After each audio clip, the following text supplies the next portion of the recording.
Hello বন্ধুরা, তোমরা সব কেমন আছো? বৈশাখী রান্নাঘরে স্বাগত জানাই। আজকে বানাবো করলা আলুর ঝোল। কড়াই তেল দিলাম, তেল গরম হয়ে গেছে। এবার করলাগুলো ভালো করে ভেজে নেবো।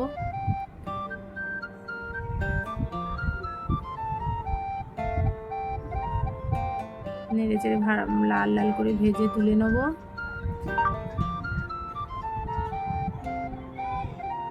আলুগুলোও ভেজে নেবো ভালো করে তেলেই। আলুগুলো ভাজা হয়ে গেছে, তুলে নেবো।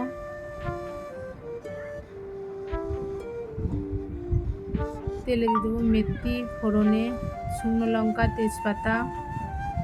এবার দেবো তেলে হলুদ, পেঁয়াজ বাটা ভালো করে কষে নিয়ে আদা বাটা রসুন বাটা দিয়ে দেবো। ভালো করে কষে নিয়ে এবার দিয়ে দেবো টমেটোর পেস্ট দিয়ে দেবো 2 চামচ।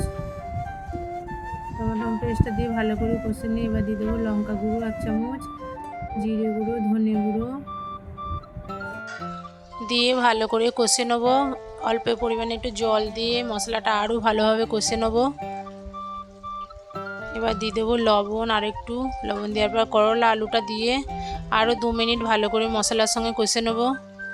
মশলাটা যখন শুকনো শুকনো হয়ে যাবে দিয়ে দেবো কাশ্মীরি লঙ্কা গুঁড়ো দেবো 1 চামচ।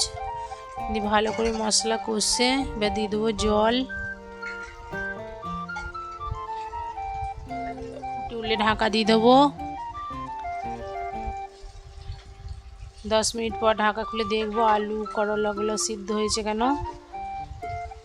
সিদ্ধ হয়ে গেছে। উপর দিয়ে ঘি গরম মশলা দিয়েছি, দিয়ে নামিয়ে দেবো। করলা আলুর সবজিটা ভালো লাগলে লাইক করো, শেয়ার করো।